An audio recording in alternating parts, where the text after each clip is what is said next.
નમસ્કાર વિદ્યાર્થી મિત્રો, કેમ છો? મજામાં ને? ઓકે, ચાલો નવું પ્રકરણ શરૂ કરીએ છીએ. તમારું પાર્ટ 2 નું 15 નંબરનું પોલિમર. બરાબર? પોલિમર ચેપ્ટર જે તમને આપેલું છે, આપણે 11માં ભણ્યા ત્યારે કીધેલું હતું. યાદ આવે છે ને થોડું ઘણું? ત્યારે પણ વ્યાખ્યાન બધી સમજૂતી મૂકેલી હતી કાર્બનિક રસાયણમાં કે ભાઈ ઇથિનનું બહુલીકરણ કરો, પોલિથીન બને. ઇથાઇનનું બહુલીકરણ કરીને તમે પોલી વિનાઇલ ક્લોરાઇડ પીવીસી લાવેલા હતા, યાદ છે ને? તો એ વખતે તમે જે પોલિમરની ચર્ચા કરેલી ત્યારે પણ એની પ્રસ્તાવિકા આપેલી જ હતી. પણ અત્યારે તો ચેપ્ટરનું નામ જ પોલિમર છે. એનો અર્થ એમ કે દુનિયાભરના બધા પોલિમરનો સમાવેશ છે. બરાબર? પોલિથીન, પોલીપ્રોપીન, પીવીસી, નાયલોન, પોલિએસ્ટર, ટેરિલિન, બરાબર, નાયલોન 6 છે, કેપ્રોલેક્ટમ, એ બધી જ જે તમારી પાસે બનાવટ આવતી જવાની, બધું શીખવાનું છે. તો તમારે પાઠ્યપુસ્તકમાં પ્રસ્તાવિકા પેટે તમને અડધું પેજ ભરીને વિગત આપેલી છે. આપણે એની ચર્ચા કરી નાખીએ. ચાલો, એટલે તમે સાંભળવાનું, બોલું છું, લખેલું સાચું જ છે. કે પહેલો જે તમને ક્વેશ્ચન મૂકેલો છે કે ભાઈ માનવ જીવનનું અસ્તિત્વ અથવા એની દુનિયા, અસ્તિત્વ અને એની દુનિયા જે છે પોલિમર વગર સંભવિત છે ના. કેમ? તો કે કલ્પના કરો, આપણી જરા વિશિષ્ટ આગવી સ્ટાઇલ છે ને કહેવાની. તમે સવારે ઉઠો ત્યારથી તમે રાત્રે સુવો ત્યાં સુધી તમારી સાથે પોલિમર સંકળાયેલું છે, રાઈટ? ચલો, પહેલા તો તમે ઊભા થયા એટલે ટૂથપેસ્ટ, ટૂથબ્રશ. તો ટૂથબ્રશ છે એનું હેન્ડલ, એના રેસા નાયલોનના. અચ્છા, ટૂથપેસ્ટ જે છે ભલે એ કેમિકલ છે આપણે માનીએ, પણ જે ભરેલી ફાઈબરની છે ને, અત્યારે પહેલા મેટલની આવતી, હવે ફાઈબર થઈ ગયું છે. ઉલ ઉતારવા માટે પ્લાસ્ટિકની પણ આવે છે. ઓકે, ચલો, એના પછી ટમ્બલર, બાલ્ટી, એટલે બાલદી શબ્દ લખેલો, બાલ્ટી, ટબ, ટમ્બલર, સેન્ટર, એ બધી જ વસ્તુ. તમે જે સોપ મૂકો, નાવાનો સાબુ જે છે એ જેમાં મૂકો છો એ પણ ફાઈબરનું છે ને. ઓકે, ત્યાર પછી તો તમે આ સીધો ઉપયોગ કર્યો. નાહી લીધા પછી જે તમે કપડાં પહેરો છો એ પણ નાયલોન, ટેર્લિન, પોલિએસ્ટર, કોટન, બધું જ પોલિમર છે. નાસ્તો કરો, ટેબલ પર બેઠા છો, તેનું જે સનમાઇકા લગાવેલું હોય, ફોર્માઇકા, એ પણ પોલિમર છે. કપરકાબી પ્લેટ મેલામાઇનની આવે નાસ્તામાં, એ પણ છે તમારી પાસે. વાહનમાં જાઓ, ઘરમાં તો ફ્રીજ, ટીવી, બધી જગ્યાએ તમે જો, જ્યાં જુઓ ત્યાં પેલા કહેવત જેવું, જ્યાં જ્યાં નજર મારી ઠરે યાદી ભરી ત્યાં આપની. તો કવિ કલાપીની કવિતા છે, પણ બાયોલોજી વાળા એમ કહે જ્યાં જ્યાં નજર મારી ઠરે બેક્ટેરિયા વ્યાપી ત્યાં બધે મળે. આ બાયોલોજી વાળાની. અને આપણે એમ કહીએ છીએ જ્યાં જ્યાં નજર મારી ઠરે ત્યાં તમને પોલિમર મળે. એ પણ સાચું જ છે. ચાલો, એના પછી તૈયાર થઈ ગયા તો તમારા જે જૂતા ચપ્પલ છે એનો સોલ પીવીસી છે. તમે જે બેગ હાથમાં રાખેલી છે, ગાડી, બાઇક, જે કે વાપરો છો એમાં 50% ફાઈબર બોડી છે. બરાબર? તમે જે ટિફિન લઈ ગયા છો, ગરમ કેસરોલ, આ તે ઇન્સ્યુલેટર વાળું, એ પણ ફાઈબર છે. બરાબર? અને તમે રાત્રે જમ્યા પછી બેડમાં જે સૂવો છો એ પણ કર્લોન, સરસ મજાનું આપણે બોલીએ એક્રેલિક રેસા કહેવાય. બધું જ તમારી પાસે સવારે ઉઠો તો રાત્રે સુવો ત્યાં સુધી પોલિમર તમારી સાથે સંકળાયેલું છે. પોલી વગરની દુનિયા કલ્પવી આપણા માટે બહુ જ મુશ્કેલ કહેવાય. આપણે ઉપર છેલ્લી માહિતી આપી, બાકી તમે આમ ઝીણવટથી બધું લાઈનસર ગણો તો હજારોની સંખ્યામાં તમારી પાસે વસ્તુઓ બનવાની છે, રાઈટ? એટલે ખાસ મેઇન જો આપણે બોલીએ તો જે પોલિમર છે એ રોજિંદા જીવનમાં અને ઔદ્યોગિક ક્ષેત્રે બહુ જ ઉપયોગી છે ને છે જ, રાઈટ? ઓકે, એટલે તમને પ્રસ્તાવિકા પેટે જે કંઈ માહિતી આપેલી છે એમાં થોડી ઘણી તમે જે ચર્ચા કરી એની અંદર મેં થોડી જગ્યા મૂકી, જેમ મને યાદ આવે એમ તમને અહીંયા આગળ મુદ્દો કહેતો જઈશ. ત્યાર પછી તમારી પાસે આખું વર્ગીકરણ એક મૂકેલું છે કે પોલિમરનું તમે આ રીતે ખાસ વર્ગીકૃત કરી શકો. અને એને ઇન્ડિવિડ્યુઅલ ક્વેશ્ચન તરીકે પણ તમે શીખવાના છો આજે, 4 નાના પ્રશ્નો તરીકે. પણ સાથે સાથે તમારી પાસે વ્યાખ્યા પણ આવી ગઈ. તો બધી ચર્ચા કર્યા પછી પહેલામાં પહેલું મારે એમ કહેવું પડે કે પોલીમર શબ્દ જે છે એને પહેલા છૂટો તો પાડી દો. તો તમે જાણો છો અહીંથી જો તમે 2 ભાગ પાડી દો, પોલી એટલે વધુ મિનિંગ થાય, વધુ, અને મર એટલે એકમ અથવા તો ભાગ કહેવાય, યુનિટ કહેવાય. ઇંગ્લિશ વર્ડ તમારી પાસે યુનિટ છે, એકમ પણ બોલી શકાય અથવા તો ભાગ કહી શકાય. પોલી એટલે વધુ, એક કરતા વધુ હોય, અને મર એટલે એકમ અથવા તો તમે એને ભાગ કહેવાના છો. હવે પોલીમર જે શબ્દ મૂકેલો છે એ પોલીમરના મુખ્યત્વે તમે જો આમ ઓફિશિયલી તમે એનો વપરાશમાં જાઓ તો પહેલા આને બ્લોક કરી દો. ચલો, પોલીમર શબ્દને તમે છૂટો પાડી દીધેલો છે. બીજું અહીંયા ખાલી મૂકી દઉં છે કે ભાઈ રોજિંદા જીવનમાં, ચલો આખો શબ્દ મૂકી, રોજિંદા જીવનમાં અને ઔદ્યોગિક ક્ષેત્ર એટલે ઉદ્યોગોમાં, શોર્ટ કરી નાખીએ, ઉદ્યોગોમાં એનો વિપુલ પ્રમાણમાં વપરાશ થાય છે. બરાબર? એટલે રોજિંદા જીવનમાં તો આપણે ઉપયોગ કરીએ છીએ, સાથે સાથે ઔદ્યોગિક ક્ષેત્રે પણ એનો વિપુલ પ્રમાણમાં વપરાશ થતો હોય છે. હવે આમ જોવા જઈએ તો આપણા માટે પોલીમર જે છે એ ખાસ જો તમે ભાગ પાડો તો આખો વર્ગ બને, પ્લાસ્ટિક વર્ગ કહેવાય. આપણે પ્લાસ્ટિક પોલીમર બોલાય. હવે એની અંદર પોલિફિલિન પોલીમર, પોલીપ્રોપીન પોલીમર, એ રીતે પોલીમર જે છે પ્લાસ્ટિક એક વર્ગ બની જાય તમારી પાસે. બીજું જે છે તમારી પાસે રેસાઓ. રેસાઓ બહુવચન આપણે શબ્દ મૂકેલું છે, તો રેસાઓ જે છે એ બધા જ પ્રકારના રેસા આવી ગયા, કુદરતી અને કૃત્રિમ. બરાબર? કુદરતી એટલે સેલ્યુલોઝ જે આપણે બોલીએ છીએ, કોટન, કપાસરૂ વનસ્પતિનો સેલ્યુલોઝ છે. પણ આર્ટિફિશિયલ નાયલોન, પોલિએસ્ટર, ટેરિલિન એ બધા કૃત્રિમ રેસાઓ છે, એટલે પ્લાસ્ટિક કહેવાય. રેસાઓ તમારી પાસે આવી શકે. અને ત્યાર પછી મેઇન જે છે આપણે રબર કહીએ.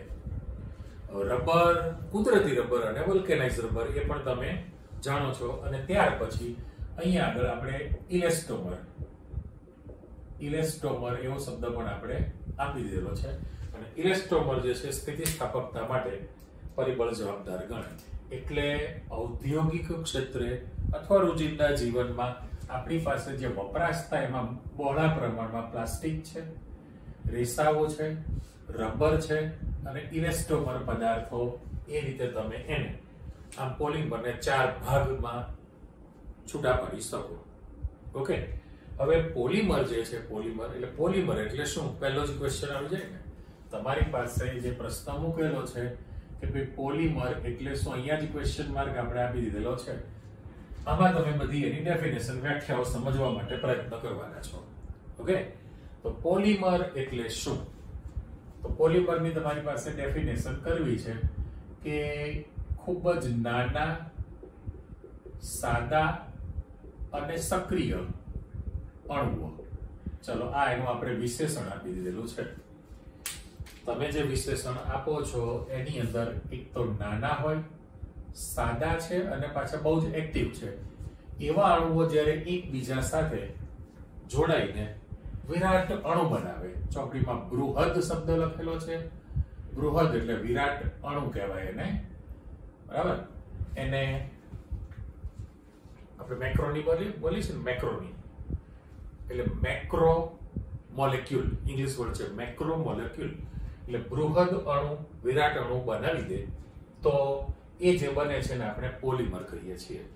2 વસ્તુની ચોખવટ કરો કે આ અણુઓ એકબીજા સાથે જે જોડાઈને, ચલો એવો શબ્દ મૂક્યો. હવે જોડાવા માટે જે બંધનો પ્રકાર છે એ સહસંયોજક બંધ હોવાનો. તમારી પાસે બંધ કયો છે? સહસંયોજક બંધથી જોડાઈ શકે અને વિરાટ અણુ બની શકે.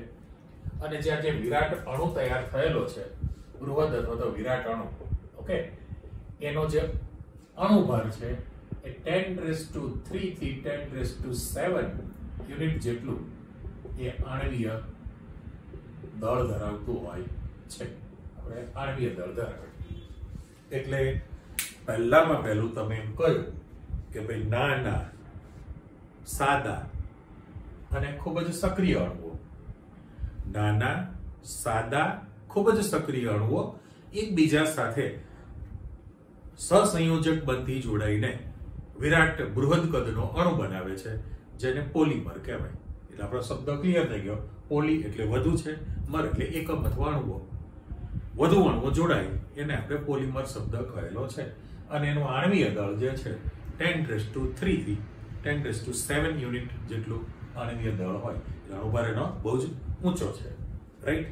એટલે આ જનરલ તમે જે માહિતી શીખી લીધી પોલીમરની કે ભાઈ રોજિંદા જીવન માટે ઉપયોગી છે, ઇન્ડસ્ટ્રીમાં પણ ઉપયોગી છે, વગેરે વગેરે વગેરે વગેરે. ઓકે, હવે અહીંયા આગળ તમારી પાસે જે પોલીમરનું વર્ગીકરણ આપણે કરીએ છીએ, પોલીમરનું વર્ગીકરણ મુખ્યત્વે તમે 4 પાર્ટ પાડવાના અને એને સ્વતંત્ર ક્વેશ્ચન તરીકે પણ શીખશો. પણ એ કહેતા પહેલા અહીંયા તમને વ્યાખ્યા તરીકે જે શબ્દ મૂકેલા છે એમાં પહેલો શબ્દ મૂક્યો છે પોલીમર, બરાબર? એટલે પોલીમર કોને કહેવાય? બીજો શબ્દ તમારી પાસે મોનોમર, એના પછી જે શબ્દ છે પોલીમરાઇઝેશન, ત્યાર પછી આવર્તનીય એકમ અને પોલીમરાઇઝેશન અંશ. આટલા શબ્દો આપણે સમજવા માટે પ્રયત્ન કરો. તો પહેલા તો પોલીમરની તમારી પાસે જે લખી છે વ્યાખ્યા આવી ગઈ છે, પણ એમાં પાછા 2 પાર્ટ પડી જાય. 2 પાર્ટ એટલા માટે કે અહીંયા તમારી પાસે જે મૂકેલું છે એ સમપોલીમર કીધેલું છે. જો સમપોલીમર અને સહપોલીમર, એટલે આ તમારી પાસે પોલીમરના પાછા 2 પ્રકાર તમે પાડો છો, સમપોલીમર અને સહપોલીમર. તો આની અંદર તમે એવું દર્શાવી શકો કે સમપોલીમરનો અર્થ એવો કે જે પોલીમરમાં એક જ પ્રકારના અણુઓ જોડાતા હોય. હવે એક જ પ્રકારના અણુઓ છે, દાખલા તરીકે આનો સિમ્બોલિક મૂકવું છે કે ભાઈ એ નંબરના અણુઓ આ રીતે જોડાયેલા રહેતા હોય, તો આપણે એને શું કહી શકીએ છીએ? સમપોલીમર કહેવાય. અને 2 અલગ અલગ પ્રકારના હોય, એટલે 2 કે 2 થી વધુ પ્રકારના અણુઓ. આપણી પાસે જે વ્યાખ્યા કરવી છે ઇન્વર્ટેડ કોમામાં આપી દીધું.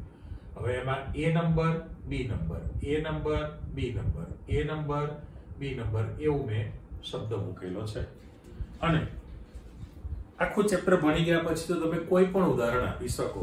એટલે પહેલી તો તમારી પાસે વ્યાખ્યા આવી જ ગઈ કે ભાઈ પોલીમર એટલે શું. તો હવે ત્યાં તમે 2 રીતે લખી શકો. જો અહીંયા આગળ કે ભાઈ એક જ પ્રકારના અથવા જુદા જુદા પ્રકારના, એક જ પ્રકારના અથવા જુદા જુદા પ્રકારના નાના, સાદા, સક્રિય અણુઓ એકબીજા સાથે સહસંયોજક બંધથી જોડાઈને વિરાટ અણુ બને છે. હવે સહસંયોજક બંધ શબ્દ જે છે એની બદલે મારે અહીંયા રાસાયણિક બંધ મૂકવો છે. બરાબર? મોટા ભાગે તો સહસંયોજક જ છે, પણ ક્યાંક હાઇડ્રોજન બંધની પણ હાજરી જોવા મળશે. એટલે એકબીજા સાથે રાસાયણિક બંધથી જોડાઈને વિરાટ અણુ રચે છે, જેને પોલીમર કહે છે. હજુ એક વ્યાખ્યા બોલું છું. એક જ પ્રકારના અથવા જુદા જુદા પ્રકારના નાના, સાદા, ખૂબ જ સક્રિય અણુઓ એકબીજા સાથે રાસાયણિક બંધથી જોડાઈને વિરાટ અણુ બનાવે છે, જેને પોલીમર કહે છે. ઓકે, હવે તમે એની વ્યાખ્યા આપો છો કે ભાઈ જો પોલીમરમાં એક જ પ્રકારના અણુઓ જોડાતા હોય, બરાબર? એક જ પ્રકારના જે અણુઓ છે એ હવે અણુઓની જે તમે માહિતી આપો છો એ અણુને તમે કહો છો મોનોમર. એટલે તમારે ઉલટી વ્યાખ્યા કરવાની છે. પોલીમરમાં એકબીજા સાથે રાસાયણિક બંધથી જોડાયેલા રહેતા સાદા સક્રિય અણુઓને મોનોમર કહે છે. એટલે વ્યાખ્યા કઈ સામસામી છે ને. અને હવે ત્રીજો શબ્દ બોલી દો ને કે આ તમારી વ્યાખ્યા છે જોડાવાની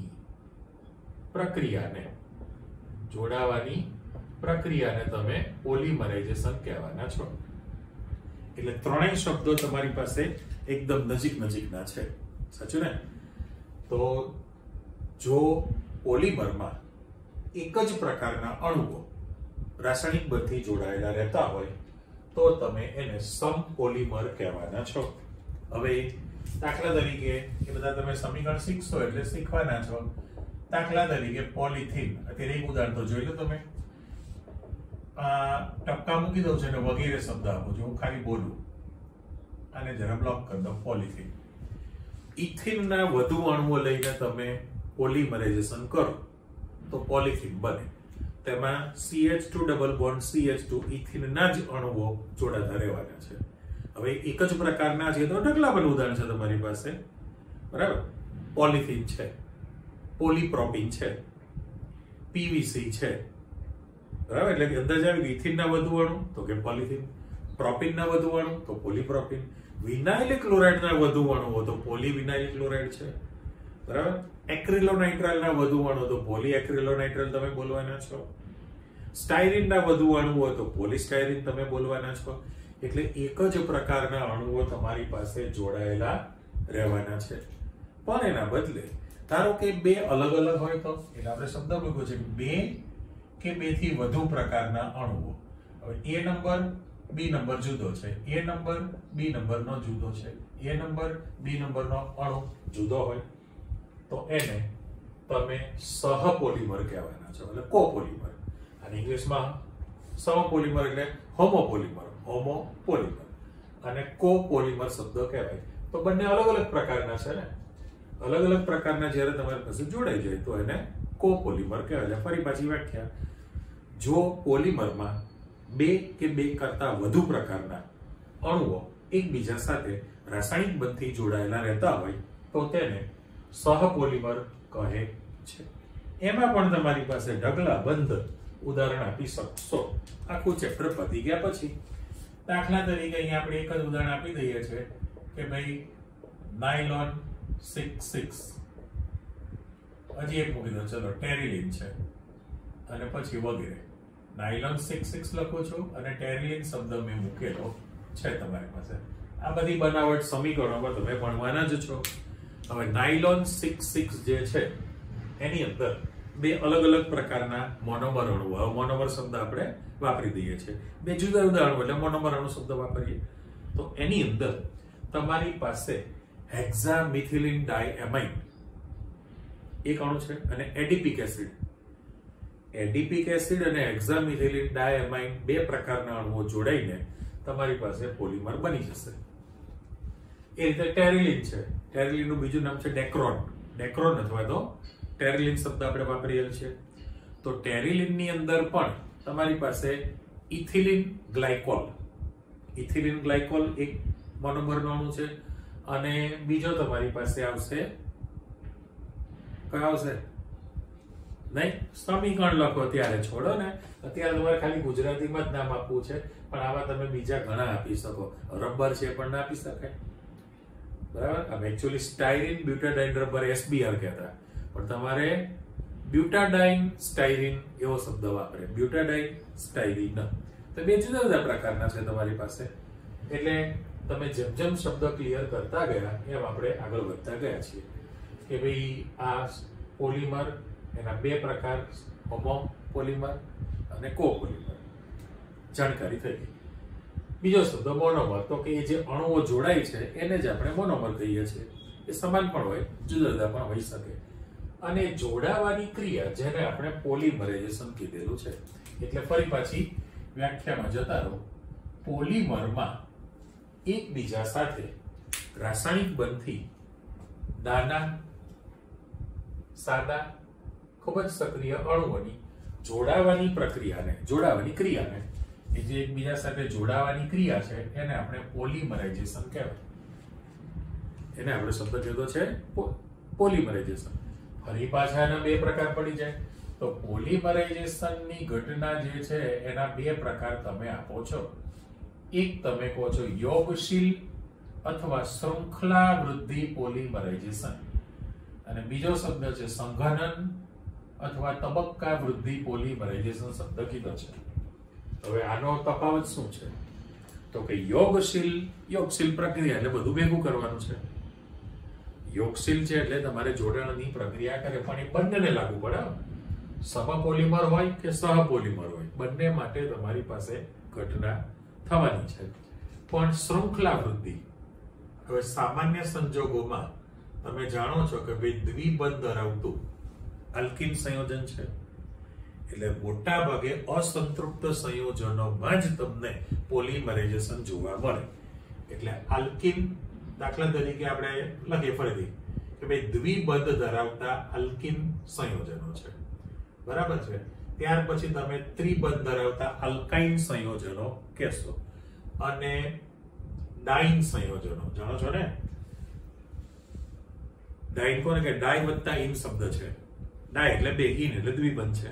જેવી રીતે નામ કીધું, બ્યુટા 1,3 ડાઇન, બ્યુટા 1,3 ડાઇન એટલે બે દ્વિબંધ આવેલા હોય, તો આપણે એને ડાઇન કહીએ છીએ. એટલે એકચ્યુઅલી આ જે ઘટના આખી બની છે એ મોટા ભાગે તમારી પાસે અસંતૃપ્ત સંયોજન હોવા જોઈએ. હવે જે અસંતૃપ્ત સંયોજન હોય એમાં દ્વિબંધ ધરાવતું આલ્કીન છે, ત્રિબંધ ધરાવતું આલ્કાઇન છે, અને બે દ્વિબંધ આવતા હોય તો આપણે એને ડાઇન સંયોજન પણ કહેલા છે. તો એની અંદર યોગશીલ એટલે બે કરતા વધુ અણુઓ એકબીજા સાથે જોડાઈ જાય તો આપણે યોગશીલ પ્રક્રિયા થઈ કહેવાય.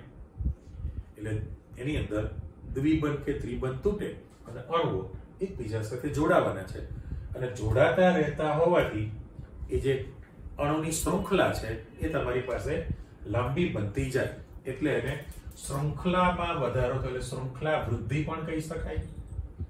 એ બધા જ તમારી પાસે ઉદાહરણ આવી શકે છે ને, કે ઇથિનના વધુ અણુ લઈને પ્રક્રિયા કરો તો યોગશીલ પ્રક્રિયા થઈ પોલિથીન, પ્રોપિનના વધુ અણુ પોલીપ્રોપિન, વિનાઇલ ક્લોરાઇડના વધુ અણુ પોલીવિનાઇલ ક્લોરાઇડ છે, બરાબર. સ્ટાયરીનના વધુ અણુ લો પોલિસ્ટાયરીન છે.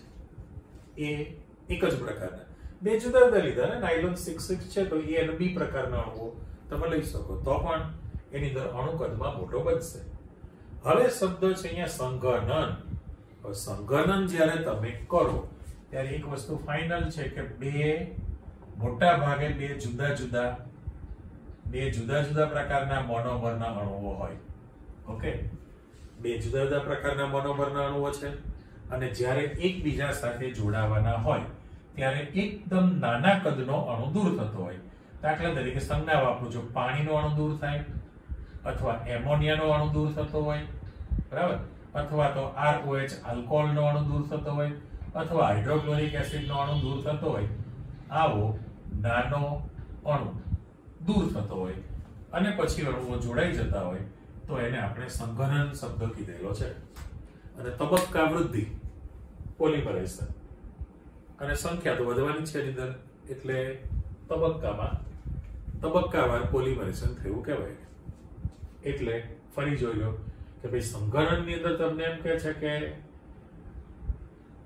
આ પ્રકારમાં મોટા ભાગે બે જુદા પ્રકારના મોનોમર અણુઓ હોય છે, અને જ્યારે એકબીજા સાથે સહસંયોજક બનથી જોડાય ત્યારે એકદમ નાનો અણુ કયો તો કે પાણીનો અણુ છે, એમોનિયાનો અણુ છે, આલ્કોહોલનો અણુ છે, હાઇડ્રોક્લોરિક એસિડનો અણુ છે, દૂર થાય અને અણુઓ જોડાઈને લાંબી શૃંખલા બનાવતા જાય તો એને આપણે સંઘનન અથવા તબક્કા વૃદ્ધિ પોલિમરાઇઝેશન કહેવાય. ઓકે, ત્યાર પછી શબ્દ છે આવર્તનીય એકમ. આવર્તનીય એકમ તો એ જે ટુકડા છે એ જોડાવાની ક્રિયા છે, એકબીજા સાથે જોડાવાની ક્રિયા. આપણે એક ઉદાહરણ મૂકવું છે કે હું દાખલા તરીકે એમ લખું CH2 ડબલ બોન્ડ CH2, આ ઇથિન છે. ઓકે, હવે ઇથિનનો એક જ અણુ છે તો એને આપણે ઇથિન મોનોમર કહેવાય. અત્યારે બીજી બનાવટની કોઈ ચર્ચા કરવી જ નથી, શું આ તેના બધા પ્રકાર પડે. માત્ર અહીંયા n અણુ લઈ લઉં છું અને એના પર મૂકી દઉં પોલિમરાઇઝેશન. બરાબર, અત્યારે તો એક તો આટલી ચર્ચા કર્યા પછી તમને ખબર પડી ગઈ કે ભાઈ એક તો યોગશીલ અથવા શૃંખલા વૃદ્ધિ પોલિમરાઇઝેશન થવાનું છે, અને અસંતૃપ્ત પણ છે, સમપોલિમર પણ છે. તો આની અંદર પાઈ પ્રકારનો બંધ તૂટી જશે અને તમારી પાસે શૃંખલામાં કેવું થાય અત્યારે CH2 CH2 ફરી પાછું CH2 CH2 અને હજુ મારે CH2 CH2 સમાડી દેવું પડે અને આમ બ્રેકેટ કરીને અહીંયા મારે બ્રેકેટની બહાર n અણુ લખવાના છે n અણુ. હવે તમે જો કે જેના પર હું આ તૂટક રેડ બોક્સ કરેલું છે એ ટુકડાને આવર્તનીય એકમ કહેવાય, ઇંગ્લિશમાં રિપીટિંગ યુનિટ, આવર્તનીય એકમ. તો તમે જોઈ શકો છો કે ભાઈ આ જે ટુકડો છે એની આગળ પણ એ જ ટુકડો જોડાયેલો છે, એની પાછળ પણ એ જ ટુકડો જોડાયેલો છે કે નહીં? તો આવર્તનીય એકમ કહેવાય. વારંવાર એનું પુનરાવર્તન થતું રહે, વારંવાર પુનરાવર્તિત એકમ છે, પુનરાવર્તિત થતો હોય એટલે એને આવર્તનીય એકમ કહેવાય, રિપીટિંગ યુનિટ. એટલે આપણે એની વ્યાખ્યા બનાવી છે કે ભાઈ પોલિમરમાં એકબીજા સાથે સહસંયોજક બંધથી જોડાયેલા રહેતા મોનોમર અણુનો ચોક્કસ ભાગ કે જેનું પોલિમરમાં ક્રમશઃ વારંવાર પુનરાવર્તન થતું રહે છે, ક્રમશઃ એનું પુનરાવર્તન થતું રહેતું હોય છે, તો એ વિભાગને આપણે આવર્તનીય એકમ કહેવાય. બરાબર? હજુ આપણે એની વ્યાખ્યા બનાવીએ. પ્રશ્ન બન્યો આવર્તનીય એકમ એટલે શું? પોલિમરમાં એકબીજા સાથે સહસંયોજક બંધથી જોડાયેલા રહેતા મોનોમર અણુનો ચોક્કસ ભાગ કે જેનું પોલિમરમાં ક્રમશઃ પુનરાવર્તન થતું રહેતું હોય છે તેવા ભાગને આવર્તનીય એકમ અથવા તો એને રિપીટિંગ યુનિટ કહે છે. હવે અહીંયા શબ્દ છે પોલિમરાઇઝેશન, અંશ શબ્દ છે. તો વ્યાખ્યા તો તમારી એની જ છે. મારે એવું કહી શકાય કે ભાઈ આ શોર્ટમાં લખી નાખે ભાઈ આવર્તનીય એકમોની સંખ્યાને પોલિમરાઇઝેશન અંશ કહેવાય. સાચું? હવે આવર્તનીય એકમોની સંખ્યાને એમ બોલો અથવા તો મોનોમરની સંખ્યાને, ચલો અહીંયા વચ્ચે લીટી પાડી દીધી. ઓકે, આ કેન્સલ કરો. બંનેમાંથી કોઈ પણ શબ્દ બોલો, બંને વસ્તુ સાચી છે. પોલિમરમાં એકબીજા સાથે રાસાયણિક બંધથી જોડાયેલા રહેતા મોનોમર અણુઓની સંખ્યાને પોલિમરાઇઝેશન અંશ કહેવાય. અથવા તો પોલિમરમાં એકબીજા સાથે રાસાયણિક બંધથી જોડાયેલા રહેતા આવર્તનીય એકમોની સંખ્યાને પણ તમે પોલિમરાઇઝેશન અંશ કહેવાના છો. તો એનો અર્થ એવો થયો કે આવર્તનીય એકમોની સંખ્યા જો વધુ હોય તો તમે એનો પોલિમરાઇઝેશન અંશ પણ કેવો થયો કહેવાય? વધુ હોય. તો સામે એરો પાડી દીધો. જે પોલિમરમાં આવર્તનીય એકમોની સંખ્યા જો વધુ જોડાયેલી રહેતી હોય તો તેનો પોલિમરાઇઝેશન અંશ પણ વધુ રહેતો હોય છે. એમાં પાછા બે ભાગ પડ્યા છે. જાણકારી માટે આપું છું કે ભાઈ જે પોલિમરની અંદર જોડાયેલા પોલિમરાઇઝેશન અંશની કિંમત 25 કરતા ઓછી રહેતી હોય, 25 કરતા જો ઓછી રહેતી હોય તો એને ઓલિગોમર કહેવાય. એના માટે શબ્દ વાપરે છે ઓલિગોમર. અને જો 25 કરતા વધુ આવર્તનીય એકમો હોય, એવા મૂકો છો, 25 કરતા વધુ હોય તો એ બધાને ભારે પોલિમર કહેવામાં આવે. ઓકે, એટલે મેં તમને જાણકારી માટે આપી દીધું કે વધારેની માહિતી ફરી એકવાર આપણે રિપીટ કરીએ છીએ. ચેક કરો કે ભાઈ ખાલી શબ્દ જે કીધા છે એ પ્રમાણે એક જ પ્રકારના અથવા જુદા જુદા પ્રકારના નાના સાદા ખૂબ જ સક્રિય અણુઓ એકબીજા સાથે રાસાયણિક બંધથી જોડાઈને વિરાટ અણુ બનાવે છે, જેને પોલિમર કહે છે. જે પોલિમરમાં એક જ પ્રકારના અણુઓ જોડાતા હોય તો એને સમપોલિમર કહેવાય, અને બે કે બેથી વધુ પ્રકારના અણુઓ જોડાતા હોય તો તેને સહપોલિમર, કોપોલિમર કહેવાય. પોલિમરમાં નાના સાદા સક્રિય અણુઓની જોડાવાની જે જોડાય છે જેને મોનોમર કહે છે, અને અણુની જોડાવાની ક્રિયાને આપણે પોલિમરાઇઝેશન કીધેલું છે. પણ એના બે ભાગ પડી ગયા, યોગશીલ એટલે એક જ પ્રકારના જોડાઈ જતા હોય, અલ્કીન છે, આલ્કાઇન છે, ડાઇન છે, અસંતૃપ્ત સંયોજનો જોડાઈને વિરટણો બનાવે. ત્યારે સંઘનનમાં બે જુદા જુદા પ્રકારના મોનોમર અણુ હોય અને જ્યારે જોડાય ત્યારે કાં તો પાણીનો અણુ, એમોનિયાનો અણુ અથવા HCl નો અણુ અથવા તો આલ્કોહોલનો અણુ દૂર થાય અને વિરટણો બનાવે. પછી વાત કરી કે ભાઈ આ મોનોમર અણુનો ચોક્કસ ભાગ કે જેનું ક્રમશઃ પુનરાવર્તન થતું રહે છે એને આવર્તનીય એકમ કહેવાય. અને એ મોનોમર અણુની સંખ્યા અથવા તો આવર્તનીય એકમોની સંખ્યાને જ પોલિમરેઝેશન અંશ કહેવાય. જેમ સંખ્યા વધુ એમ પોલિમરેઝેશન અંશ પણ મોટો અથવા વધુ બોલાય. પછી ચોખવટ કરી કે ભાઈ જે પોલિમરમાં જોડાયેલા મોનોમર અણુઓની સંખ્યા જો 25 કરતા ઓછી રહેતી હોય તો એને ઓલિગોમર કહેવાય. જ્યારે 25 કરતા વધુ જોડાયેલા રહેતા હોય તો એ બધા જ ભારે પોલિમર કહેવાય. એટલે આપણી પાસે સામાન્ય માહિતી આવી ગઈ. ઓકે, હવે તમે જુઓ કે ભાઈ અહીં પાછા આવી જાવ કે ભાઈ પોલિમરનું જે વર્ગીકરણ છે એ મુખ્યત્વે તમે 4 પ્રકારમાં કરો છો વર્ગીકરણ. પહેલું છે કે ભાઈ બંધારણને આધારે સ્ટ્રક્ચર કેવું છે, તો બંધારણને આધારે તમારી પાસે પાછા 3 પ્રકાર પડે. એક છે રેખીય પોલિમર, બીજું છે શાખીય પોલિમર અને ત્રીજું છે આંતરબંધિત. એને ક્રોસ લિંકેડ પોલિમર પણ કહેવાય. એટલે બંધારણને આધારે રેખીય, શાખીય અને આંતરબંધિત.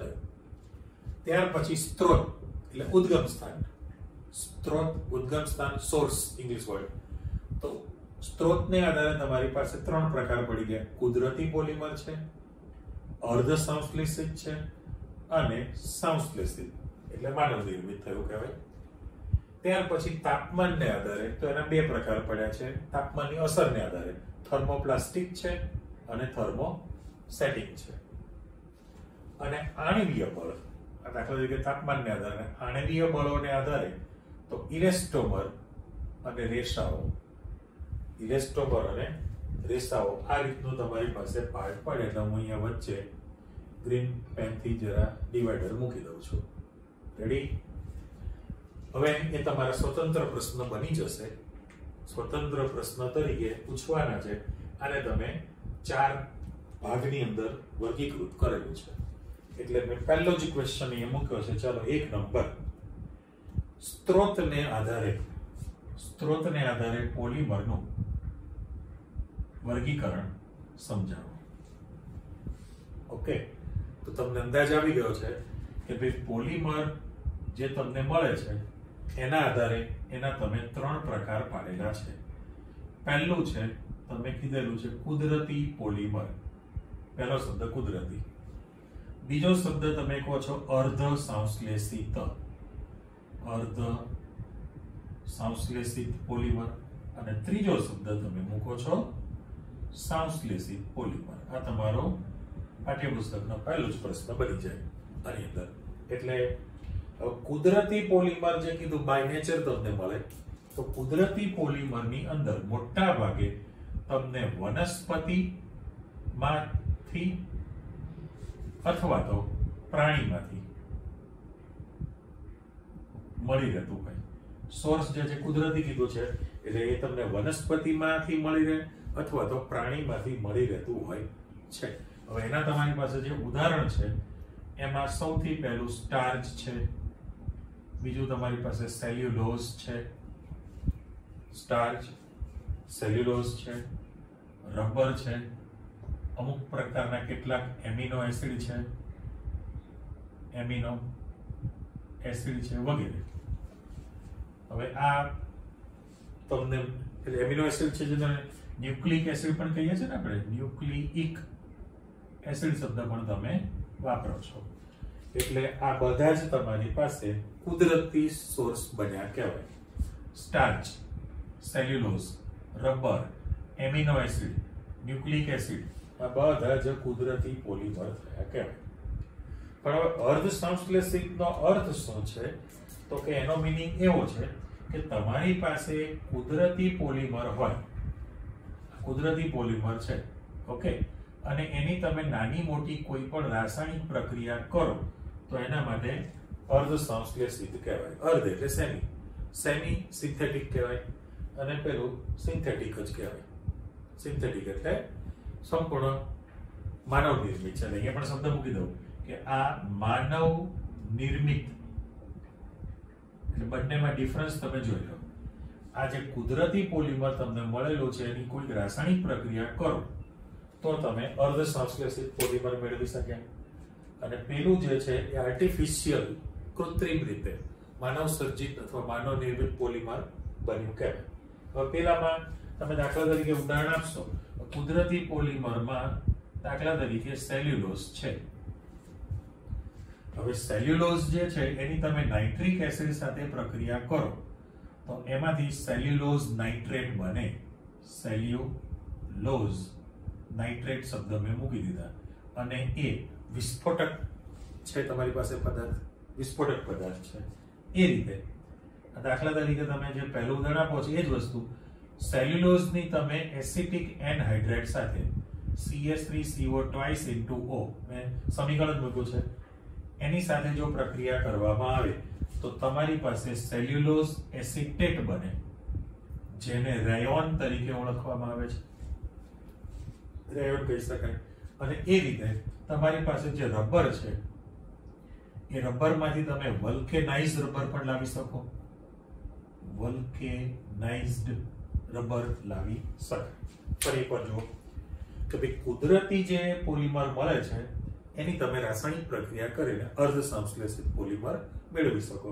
દાખલા તરીકે સેલ્યુલોઝ જે કુદરતી છે એમાંથી તમે નાઇટ્રિક એસિડ સાથે પ્રક્રિયા કરીને વિસ્ફોટક સેલ્યુલોઝ નાઇટ્રેટ લાવી શકો. સેમ કોપી સેલ્યુલોઝની એસિટિક એનહાઇડ્રેટ સાથે પ્રક્રિયા કરીને સેલ્યુલોઝ એસિટેટ લાવી શકો, જેને રેયોન રેસા તરીકે ઓળખવામાં આવે. કુદરતી રબર છે એમાંથી તમે સલ્ફર સાથેની પ્રક્રિયાથી વલ્કેનાઇઝ્ડ રબર પણ લાવી શકો છો. એટલે આમ કુદરતી હતું, પણ એમાંથી તમે શું કર્યું છે, કુદરતી જે હતું એમાંથી ઉપયોગ કરીને અર્ધ સંશ્લેષિત પોલિમર લાવી દીધું. અને આ તો સંપૂર્ણપણે માનવ નિર્મિત છે. એટલે તમે જેટલા પોલિમર બનાવો છો એ બધા જ તમે અહીંયા ઉદાહરણમાં ભરી શકવાના છો. દાખલા તરીકે આર્ટિફિશિયલ ઇથિનમાંથી પોલિથીન બને, પોલિથિલિન છે, પીવીસી છે, નાયલોન 66 છે, ટેરિલિન છે, બરાબર. એટલે જેટલા પોલિમર છે બધા જ તમે અહીંયા ઉદાહરણમાં આપી શકો. એટલે સ્ત્રોતને આધારે, સોર્સને આધારે તમે પોલિમરનું વર્ગીકરણ આપો છો. ચલો વધો આગળ. બીજો જે પ્રકાર આપેલો છે એનો છે તાપમાનને આધારે. તો એવું કહે છે કે પોલિમર પર થતી તાપમાનની અસરને આધારે, પોલિમર પર થતી તાપમાનની અસરને આધારે તમે એના બે પ્રકાર પાડવાના છો. એક છે થર્મોપ્લાસ્ટિક અને બીજું છે તમારી પાસે થર્મો સેટિંગ પોલિમર છે.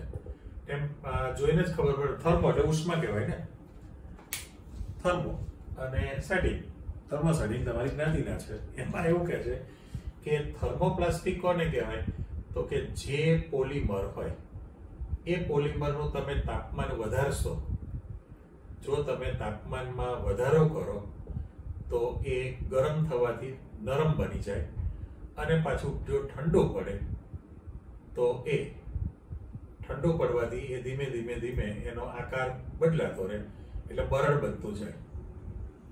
તો એવા પ્રકારના પોલિમરને તમે થર્મોપ્લાસ્ટિક પ્રકારનો પોલિમર કહેવાના. એટલે જે પોલિમરને સામાન્ય ગરમ કરવાથી એ નરમ બનતું જતું હોય અને ઠંડુ પડવાથી પાછું બરડ બને, ગરમ ગરમ નરમ થાય, ઠંડુ પડે બરડ બનતું જાય. તો એ પ્રકારના પોલિમરને થર્મોપ્લાસ્ટિક પ્રકારનો પોલિમર કહેવાય. દાખલા તરીકે તમારી પાસે પોલિથીન છે, પીવીસી છે, બરાબર. અહીં તમે નાયલોન 66 છે, નાયલોન 66 વગેરે ડેશ મૂકી દો. તો બધા જ પોલિમર પર તાપમાનની અસર થાય જ.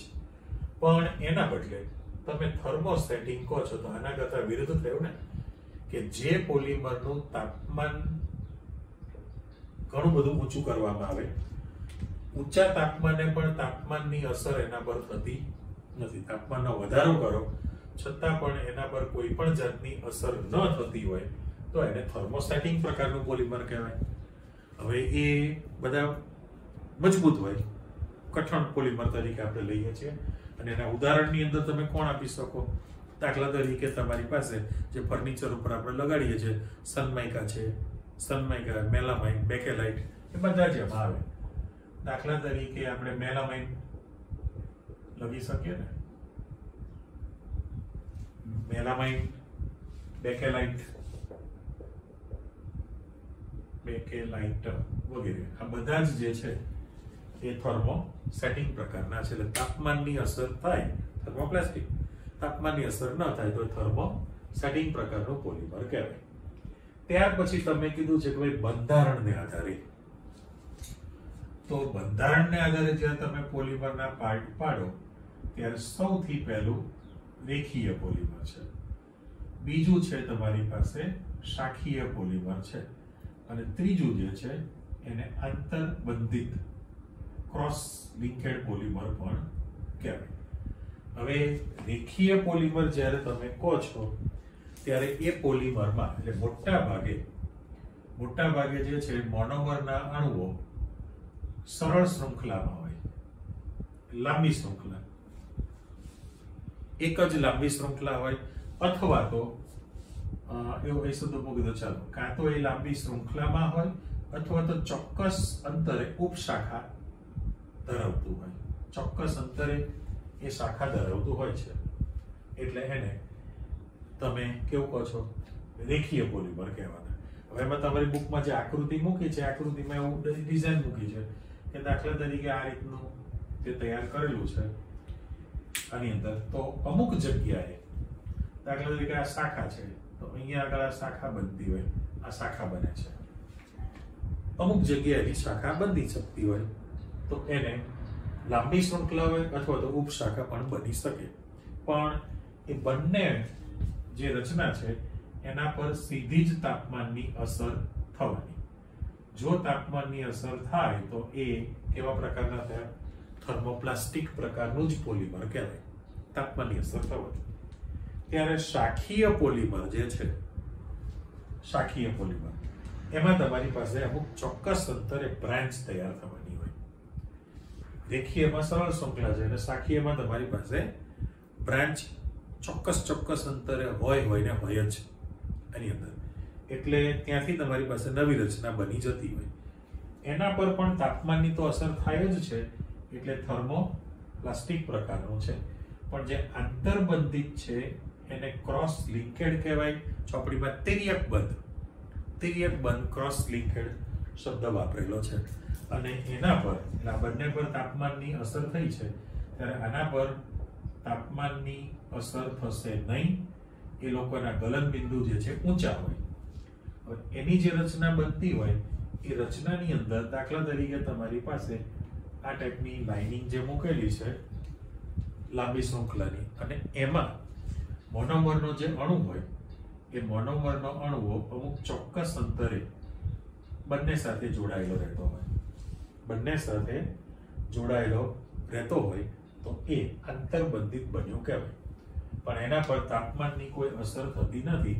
જો તાપમાનની અસર ન થાય તો એ કેવા પ્રકારના હોય? થર્મોસ્ટેટિક પ્રકારના છે. ત્યારે પેલા બંને થર્મોપ્લાસ્ટિક પ્રકારના જ બન્યા કહેવાય. એવી રીતે હજુ ચોથા પ્રકારમાં છેલ્લું છે, પૂરું કરો. તો કે આણ્વીય બળને આધારે તમે જે કીધું છે એના બે પ્રકાર કીધા ને, એક છે ઇલેસ્ટોમર. હવે ઇલેસ્ટોમર એ મોટા ભાગે તમારે દાખલા તરીકે ઉદાહરણ લેવું હોય તો કોણ આવી શકે? રબર. અને આમ જ લખી નાખે. બીજો જે પ્રકાર છે એમાં રેસાઓ શબ્દ મૂકેલા છે. બે પાર્ટ તમે આપી દો છો, ત્યાં પણ તમે લખેલું જો આણ્વીય બળોને આધારે ઇલેસ્ટોમર અને રેસાઓ. આમાં તમને એવું કહે છે કે ભાઈ જે પોલિમરમાં કોઈ પણ પોલિમર છે એના અણુઓ રાસાયણિક બળથી જોડાયેલા છે. હવે એના પર બાહ્ય બળ લાગુ પાડો, ખેંચાણ બળ, તો એનું કદ વધે. અમુક હદ સુધી કદ વધવાનું છે, બરાબર? ત્યાં સુધી એનો આકાર વધ્યો. પણ તમે બાહ્ય બળ નાબૂદ કરો તો પછી મૂળ અવસ્થા પ્રાપ્ત કરી શકે. તો તો એવા પદાર્થને આપણે ઇલેસ્ટોમર પદાર્થ કીધા છે. એટલે ઇંગ્લિશ વર્ડ આપણો ઇલાસ્ટિસિટી. ઇલાસ્ટિસિટી એટલે સ્થિતિસ્થાપકતા, ઇલેસ્ટોમર પદાર્થ થયો. તો એ રબર જે છે, રબરના પાછા પ્રકાર છે ને, જેમ કીધું બુના એસ, બુના એન, વલ્કેનાઇઝ રબર, કુદરતી રબર. એ રબર જે તમારી પાસે ઇલેસ્ટોમર થયું કહેવાય. અને એવી રીતે રેસાઓ. તો અમુક પ્રકારના જે રેસાઓ છે કે જેની અંદર સ્થિતિસ્થાપકતા સૌથી વધુ હોય, દાખલા તરીકે નાયલોન 6 છે, નાયલોનના રેસાઓ જે છે, તો એની અંદર સ્થિતિસ્થાપકતાનો ગુણધર્મ સૌથી વધુ છે. જ્યારે ટેરિલિનમાં નાયલોન કરતા સ્થિતિસ્થાપકતા ઓછી છે, મજબૂતાઈ વધુ.